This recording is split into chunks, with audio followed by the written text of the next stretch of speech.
Hi friends, lunch box special ఏంటో తెలుసా? Aloo fried rice అండి. చాలా ఈజీ రెసిపీ అండి. ముందుగా బంగాళదుంపలు పీల్ చేసుకొని నూనెలో బ్రౌన్ కలర్ వచ్చేంత వరకు వేపుకొని పక్కన పెట్టేసుకోవాలి.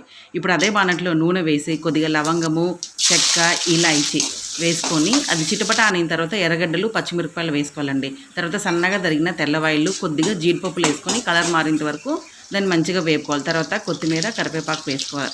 తర్వాత వచ్చి ధనియాల పొడి, గరం మసాలా, కారం పొడి కొద్దిగా తగినంత, పిల్లలు మనం తినే స్పైసీ అంత వేసుకొని తర్వాత మనం ఫ్రై చేసుకున్న ఆలూలు దాంట్లోనే వేసి ఒక 2 to 3 minutes తిప్పేసి లాస్ట్లో ఉప్పు వేయాలండి. ముందే ఉప్పు వేస్తే బంగాళదుంపలు మెత్తగా అయిపోతాయి. ఇది మంచిగా వేగిన తర్వాత మనము పొడిగా అన్నం అయితే మంచిగా ఉడకబెట్టుకోవాలండి. పొడిగా అన్నం దాంట్లో వేసి బాగా కలుపుకోవాలి. మనము అన్నం ఫ్రై చేసేప్పుడు మాత్రము స్టవ్ మాత్రం హై ఫ్లేమ్లో పెట్టి ఫ్రై చేయండి. అప్పుడు మెతుకు బాగా గట్టిపడి బయట మనం ఫ్రైడ్ రైస్ ఎలా తింటామో అలా బాగా వస్తుందండి. లంచ్ బాక్స్లో పెడితే మాత్రం కేకగా ఉంటుంది. తప్పకుండా ట్రై చేయండి ఫ్రెండ్స్.